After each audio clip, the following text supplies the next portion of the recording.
Hello, and welcome back to Sustainability Sessions. I'm Adam Bell, the Delivery Director at sustainability-focused marketing agency Moment. We're talking with business leaders and sustainability experts, those people taking action on the most pressing problems facing our people and the planet. And often it's when the two of those combine that the greatest challenges and opportunities arise. I'm delighted, therefore, to be speaking today with Fiona McIntyre, the founder and managing director of Greyhope Bay.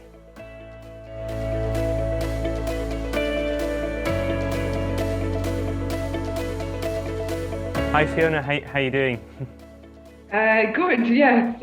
Busy at the moment, but I'm delighted to be here. Yeah, no, thank you very much for taking the time.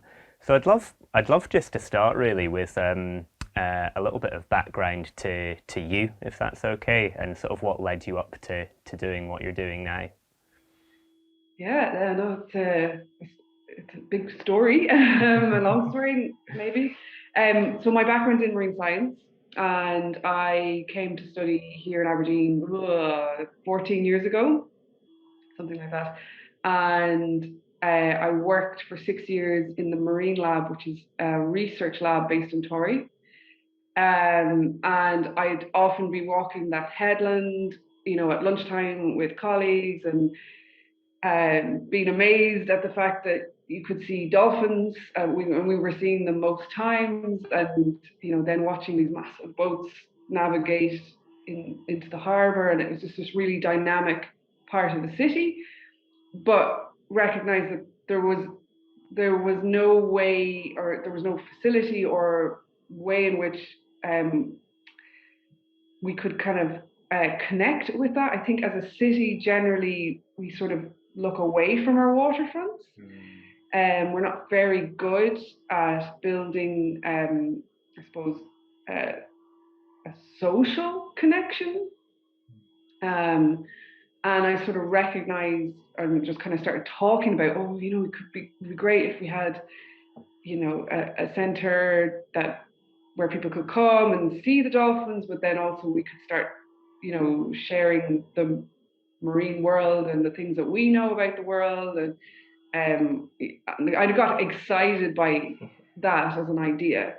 And then I think what happened really was I just started asking questions. So I wanted to know who owned the land, if other projects had, happened before, and what happened, why they didn't work out, and all that kind of stuff. And just through sort of asking those questions, I ended up being introduced to certain people. And then, for example, I was introduced to Gordon McIntosh, who at the time was head of economic development at City Council. And he said, it's a good idea, but you're going to have to lead on it. And I think that's where I started to kind of, my whole point when I was talking about it in the early stages was just to find the person with the power and tell them to go, like, this is a great idea. Did you not notice? And just, leave it at that. But it then became a thing that I kind of recognized over time that I was going to have to try and push it forward myself. Yeah, absolutely. That's my background into how I got to what I'm up to now. Yeah. No, that's fantastic. Thank you. And I'd love maybe just for people who are less aware at the moment, just to get a little bit of detail on the Greyhope Bay project, what stage you're currently at, and yeah, what's happening at the moment. So Greyhope Bay is a charitable organisation, and what we're doing is we're creating a café, viewing centre and education space in Torry Battery, which is an historic monument on the south side of the harbour that has incredible views, of the harbour, our beachfront, but also is literally the best spot to spot dolphins. So it's got that perfect vantage to the mouth of the river and the mouth of the harbour, which is where the dolphins are seen almost daily. So we have, in terms of where we're at, it's a very long story, but we're, we were sort of trying to progress an idea around facility for about 6 years in that part of the city. We moved the project forward through conversation and providing a sort of opportunity to participate with the community. And actually, we didn't originally choose Torry Battery as the site.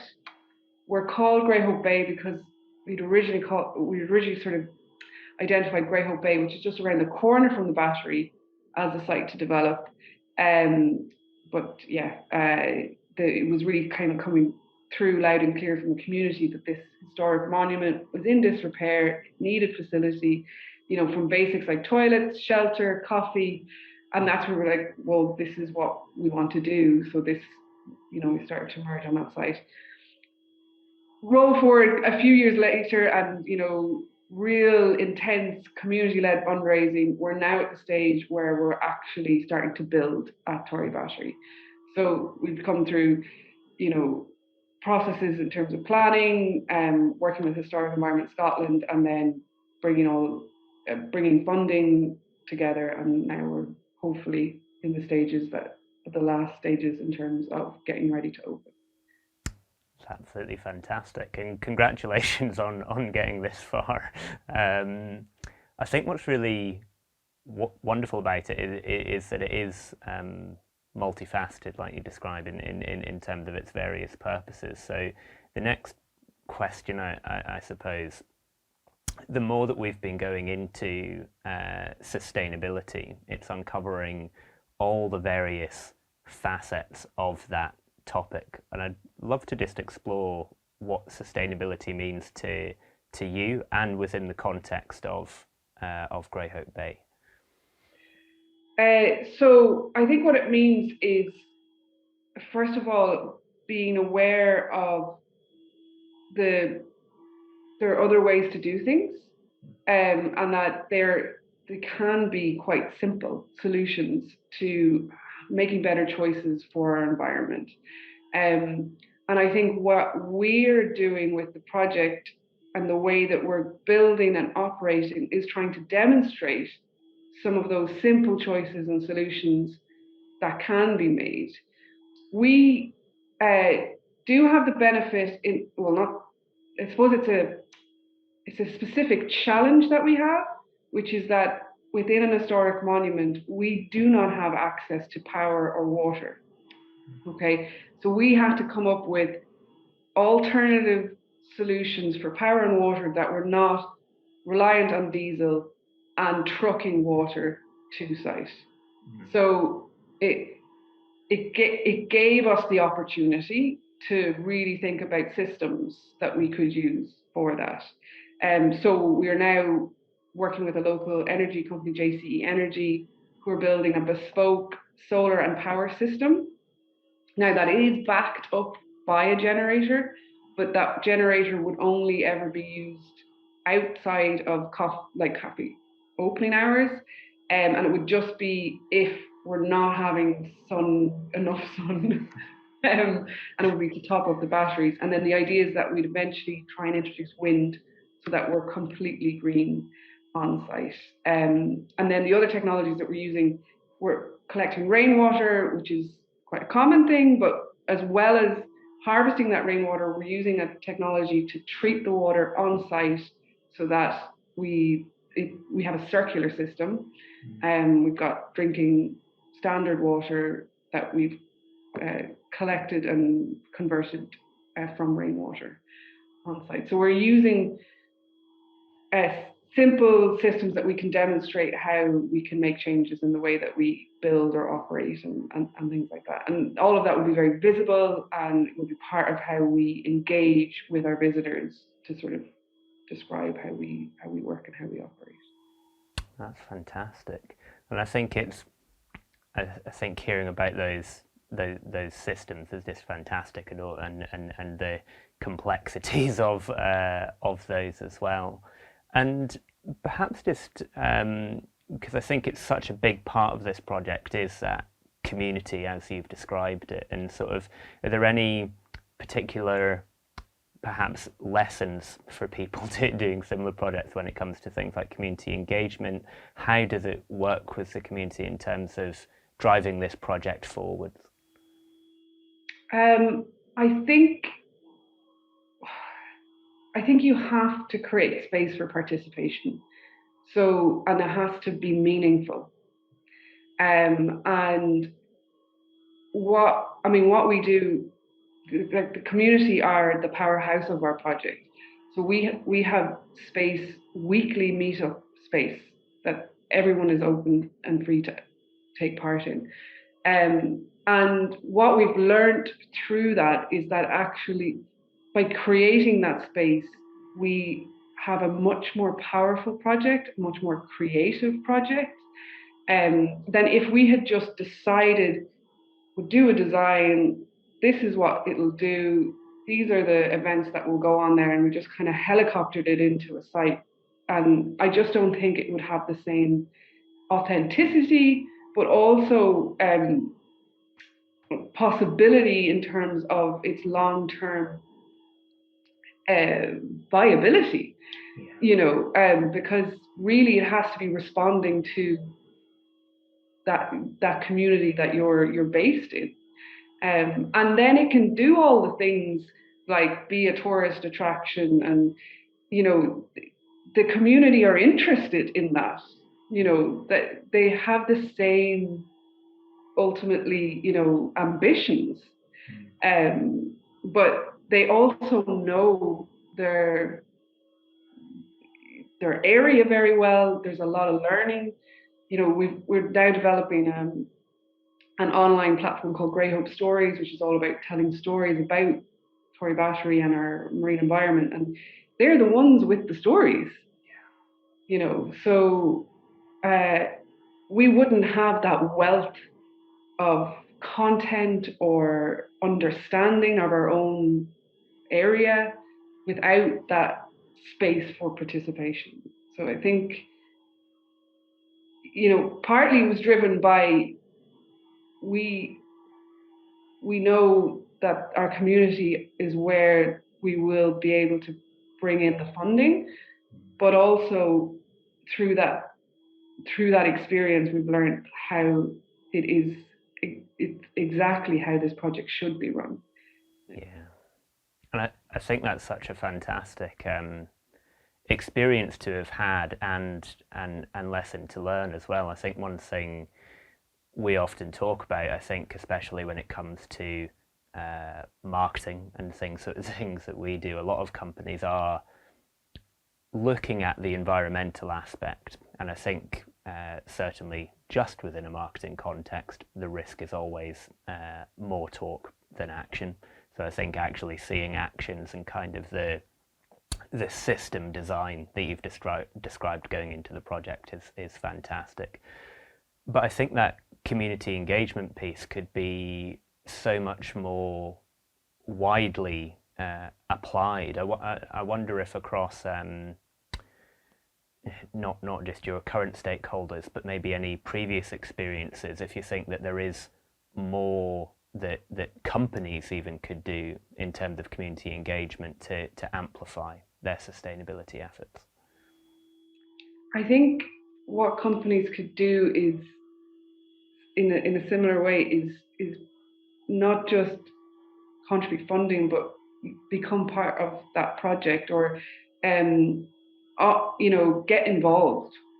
So if there's a community growing weekend, or that, come down and actually get stuck in kind of thing, because I think that's where then you're opening space for dialogue, you're opening space to really understand what's happening within the project that you're trying to support, you're understanding its needs.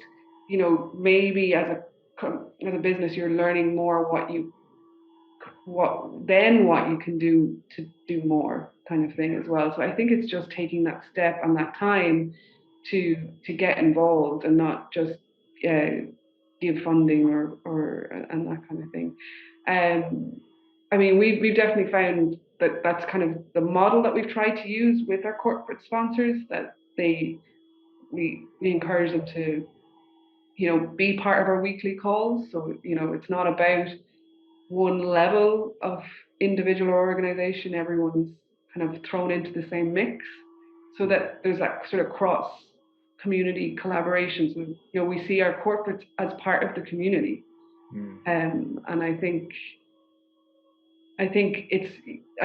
the a sort of a shift in mindset from corporates that are giving to see themselves as part of the community is also probably a thing that would be worthy to do.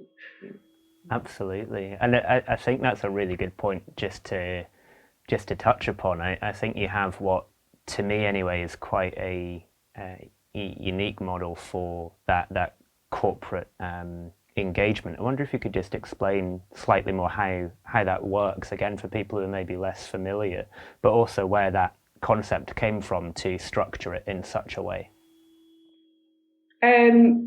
So where it came from is definitely about making sure that everyone, from big corporates to the individual to local community groups, can see themselves in the project.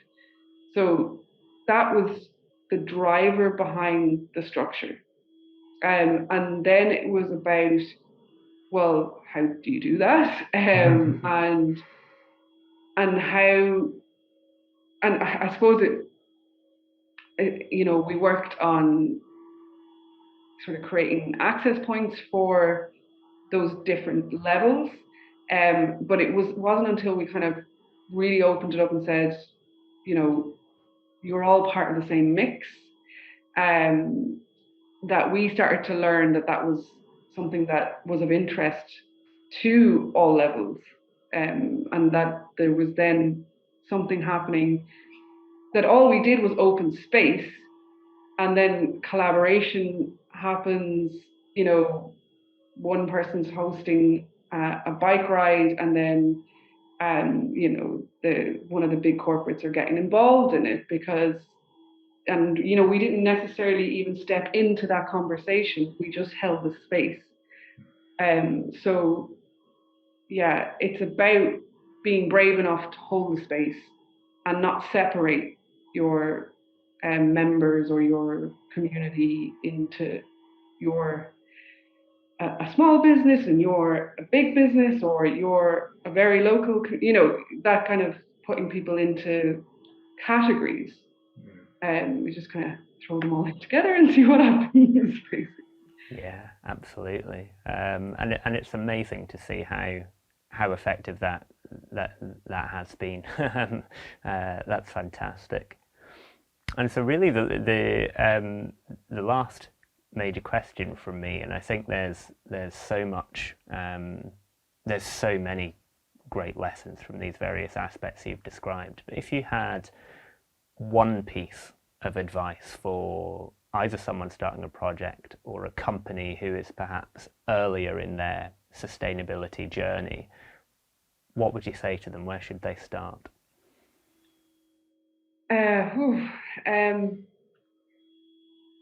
Start with really trying to get to know the purpose of what you're doing. So it's, I worked with a consultant. Her name is Natalia Alvarez, and her company is called The Story That Matters. And actually took a number of years for me to really properly express what it was that I was trying to do with the project. And when you know that, and you were very clear on that, it's not about, oh, I'm going to build a cafe and an education centre. How I would express it now is that what we're about is creating opportunities for communities to experience more.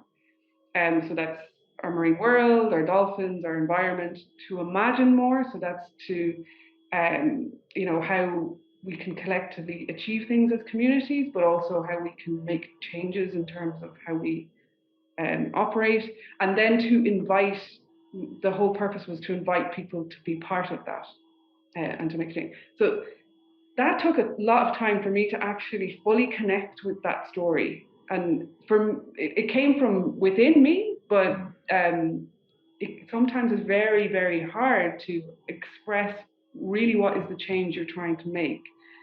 When you know your purpose, then you can start thinking about how that then ties into choices that you can make related to sustainability, or making sure that you always lead by the purpose, and then those, like, so for example, when then you're trying to attach sustainability to it, you're making choices that run through everything that you do, and it's just so much easier. It's, you just know this is the thing that you do, and there's no debate about whether we're going to cover everything in cellophane or something like that. Do you know what I mean? Like, that we'll use sustainable materials or whatever. We've made that choice. We made it back here, and then you're doing it. Yeah, 100%. Knowing your purpose and letting that guide everything. I think that's a really powerful message. Thank you. And so what's next for Greyhope Bay? So there'll be an intensive construction program. We're hoping that it will move quite quickly, and it will be early new year that we'll be able to open. And then that's when we get into our programming. It's not just about a viewing centre, but we're sort of filling it with events, workshops, education programs around the environment and the heritage of that site. So we can't wait to get to that point and be able to share that with our visitors and our community as well. That's brilliant.